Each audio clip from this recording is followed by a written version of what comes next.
Krishna, how are you? Fine, बढ़िया हो भाई। अब वीडियो बना करके डालने से बेटर है लाइव करके डाल दिया करेंगे, ठीक है।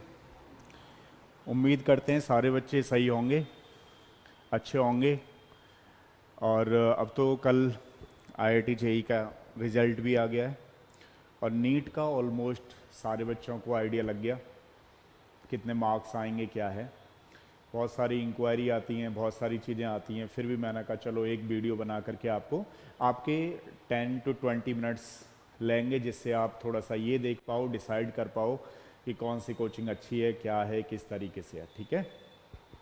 पढ़ाई वगैरह करते रहना। अब देखो, बात करते हैं। नर्वस तो हो ही जाते हैं कई बार जब रिजल्ट आता है, लेकिन फिर दोबारा हार के बाद जीत का करना ही होता है चीज़ों को शुरुआत, ठीक है।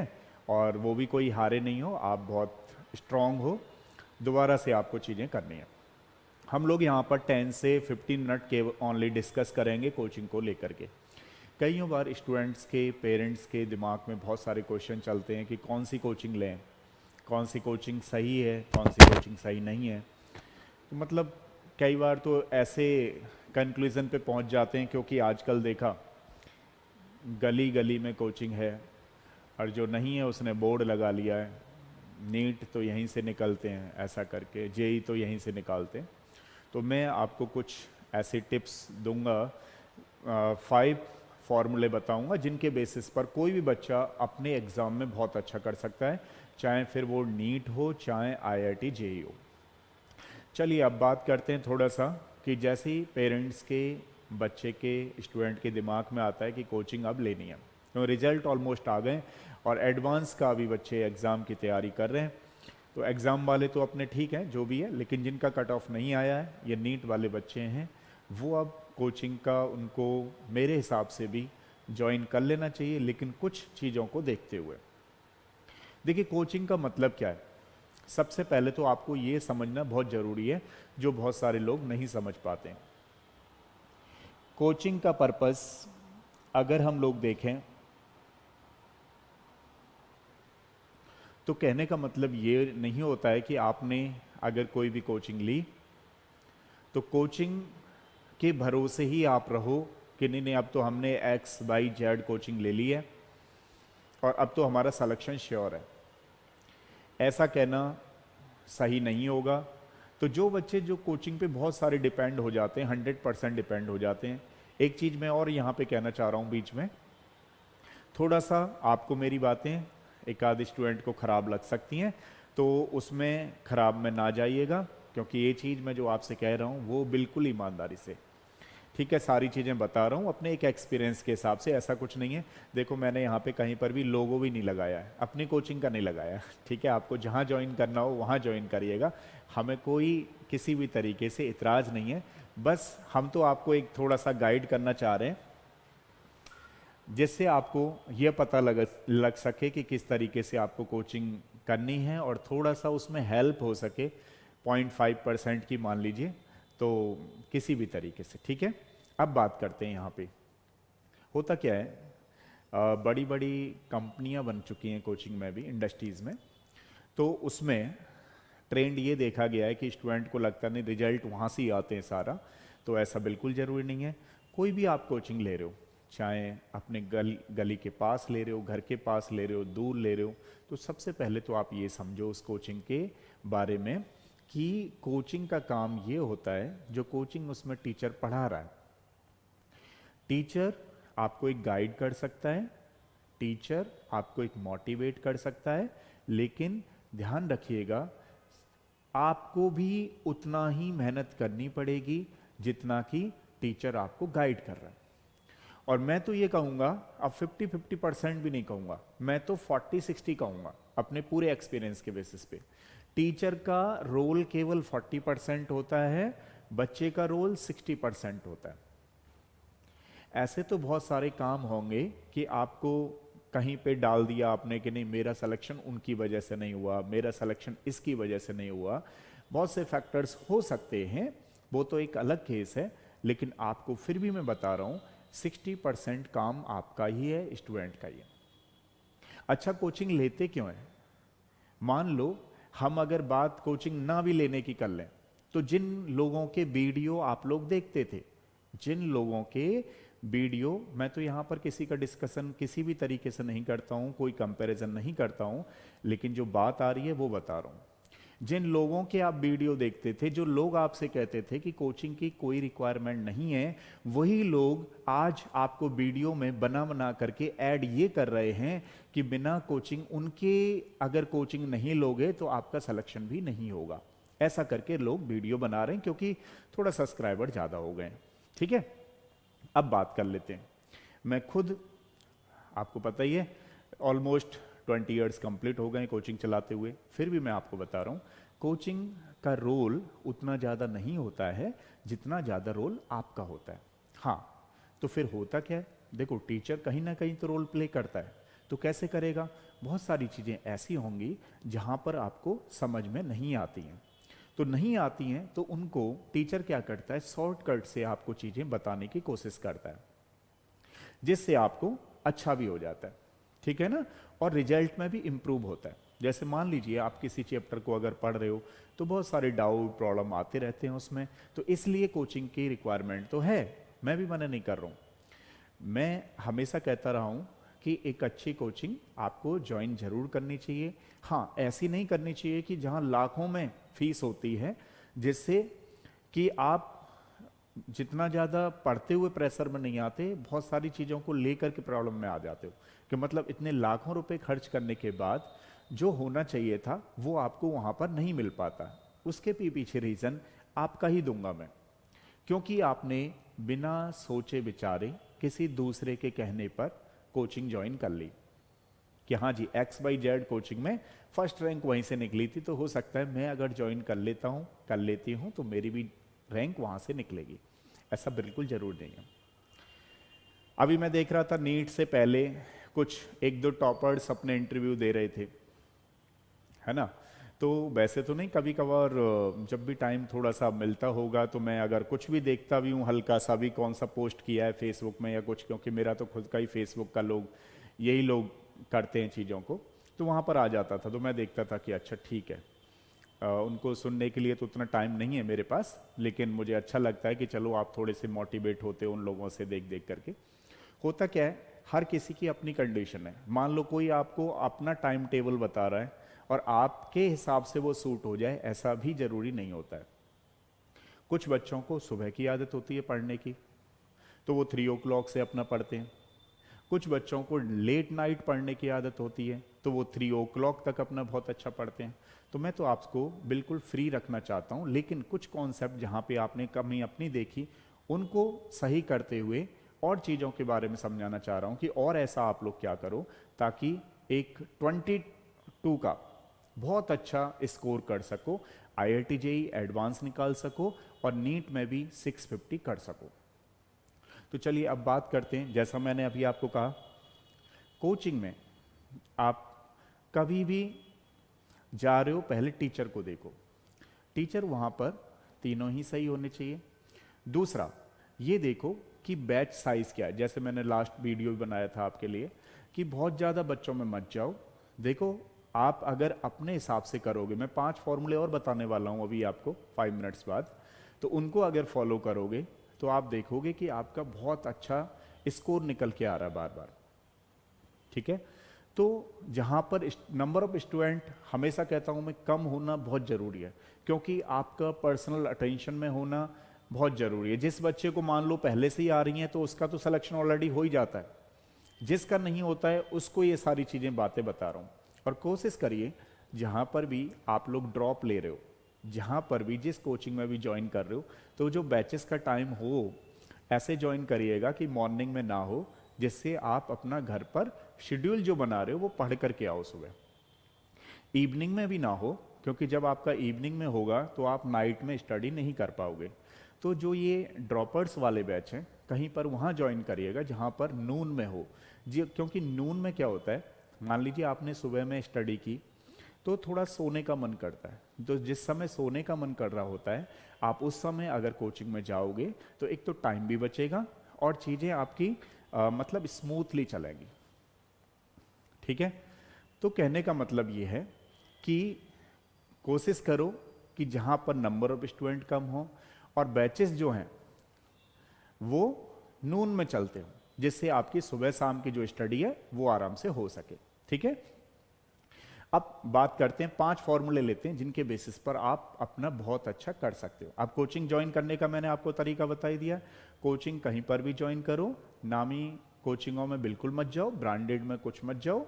वहां पर होता ही क्या है वो आपने देख लिया है, नहीं देखा है तो आप एक बार देख भी सकते हो जा करके। ठीक है, और मैं ऐसा नहीं कहूँगा, किसी के बारे में कुछ नहीं ऐसा कहना है, बट मैं ये तो अभी कह रहा हूँ आपको कि जो लोग आपको ऑनलाइन भी कहा करते थे कि कोचिंग मत लेना, बिना कोचिंग के ही हो जाएगा, वो भी आज कह रहे नहीं हमारी कोचिंग लेना, हमारी कोचिंग के बिना आपका होगा ही नहीं।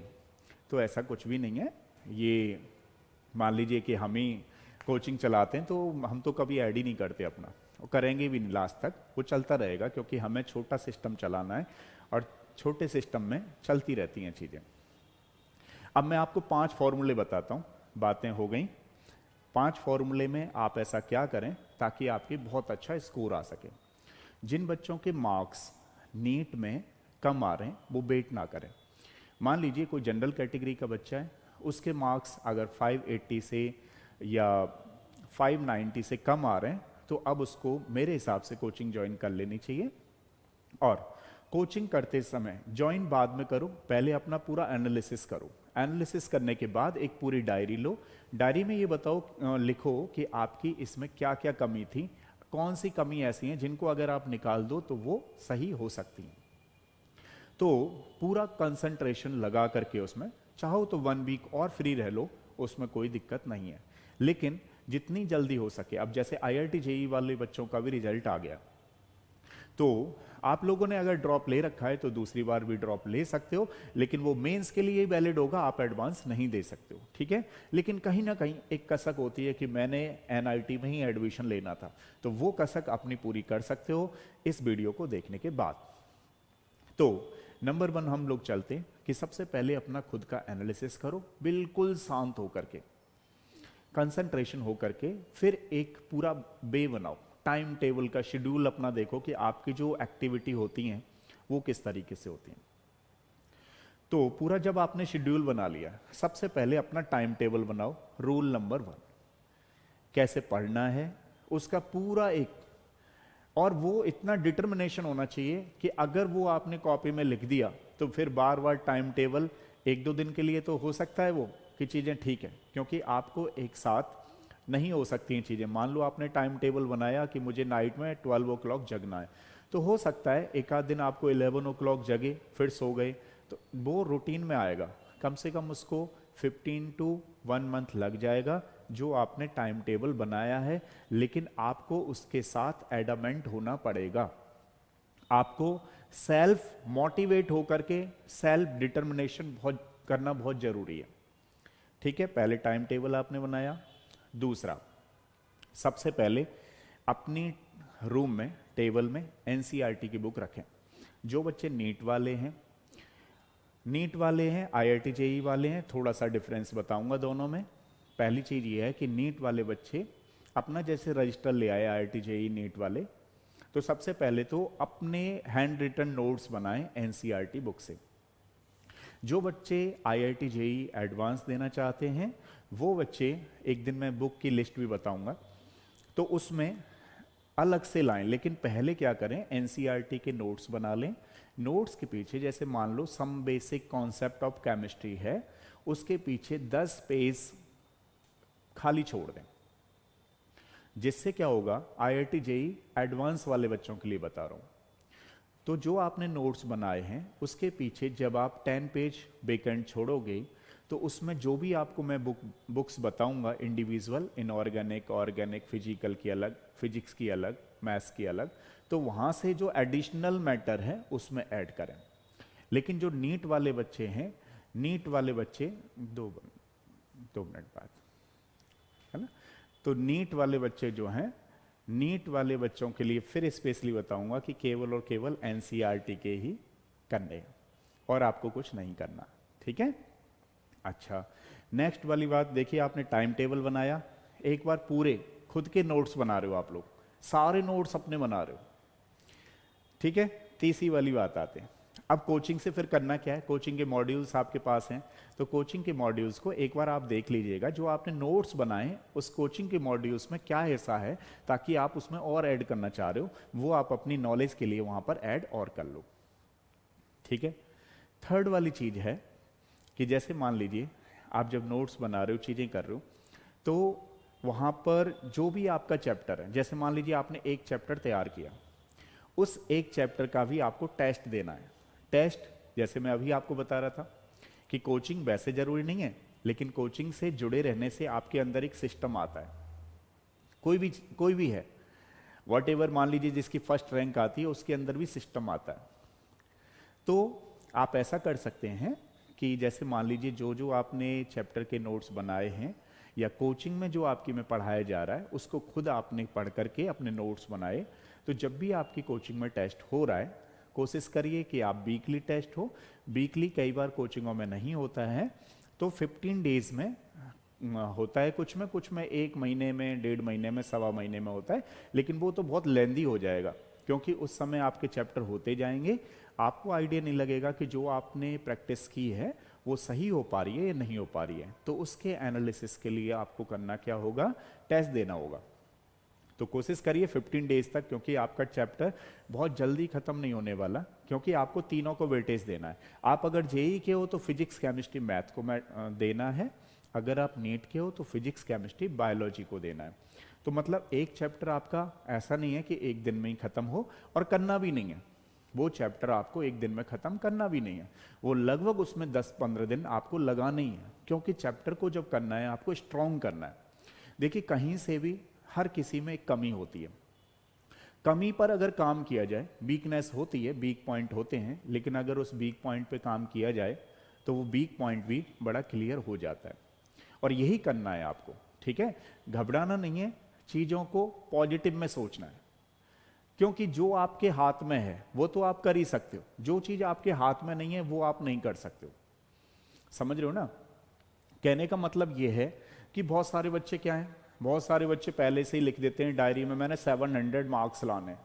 अब आपने क्या किया, आपने अपने ऊपर एक प्रेशर ले लिया, मतलब आप 700 मार्क्स लाओगे नहीं लाओगे ये तो बाद की बात है, लेकिन आप एक बहुत प्रेशर में आ गए, जो आजकल देख रहा हूं मैं, पेरेंट्स, बच्चे में, स्टूडेंट में, पेरेंट्स में पेशेंस ही नहीं है। और देखो भाई, इस लाइन में आने के लिए आपको थोड़ा बहुत पेशेंस रखना ही होगा, क्योंकि आप चाहे तो बहुत पहले के रिजल्ट देख लो, पहले के लोगों ने भी पेशेंस रखा है, एक बार में नहीं आया, दूसरी बार उन्होंने बहुत अच्छी तैयारी की, दूसरी बार में लाए अच्छा नंबर। तो ये थोड़ा सा ऐसा नहीं कि आपने 12th के दिए एग्जाम तुरंत, तो और वहां मार्क्स मत लिखना आप, फिर बता रहा हूं आपको, समझा रहा हूं, क्योंकि आप लोग बहुत छोटे हो, अपने हिसाब से काम करते हो, करना भी चाहिए, मैं तो स्टूडेंट को फ्री छोड़ देता हूं, लेकिन बीच बीच में अपनी सारी चीजें बताता रहता हूं, क्योंकि मुझे लगता है कई बार अच्छा चलो बताना जरूरी है, कई बार लगता है चलो बताना जरूरी नहीं है तो फिर छोड़ देता हूं, कई बार लगता है कि चलो बताना जरूरी है तो बताता हूं। तो क्या होता है, आपको मार्क्स नहीं लिखते। देखो ये एग्जाम्पल कैसे हो गया, मैं जरा ऐसे समझाता हूं इसको। ये एग्जाम्पल ऐसे हो गया, मान लो हमने कोई नई कोचिंग खोली, उसका रेंट ले लिया हमने, 5 लाख रुपए पे कहीं रेंट ले लिया। अब हमने क्या सोच के खोली कि इतने बच्चे आएंगे, और वहां पे वो बच्चे आए नहीं, तो हम क्या होंगे, प्रेशर में आ जाएंगे। तो इसलिए ये कुछ फिनोमेना ऐसे ही हो गई कि जैसे मान लो आपने डायरी में, कॉपी में लिख लिया, जैसे मैं अभी बता रहा हूं आपको कि हाँ भाई आपको अच्छी मेहनत करनी है, तो आपने लिख दिया अगली बार मैंने 700 मार्क्स नीट में लाने, या किसी IIT JEE एडवांस वाले बच्चे ने लिख दिया आपकी बार मुझे फर्स्ट रैंक ही लानी है, तो आपने क्या किया, अपने ऊपर एक प्रेशर बढ़ा लिया, तो आपका जो खुशी वाला माहौल है वो भी छिनेगा।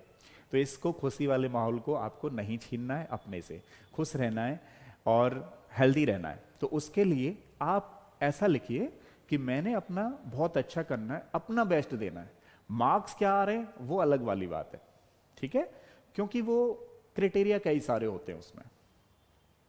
तो चलिए फिर बात करते हैं हम लोग।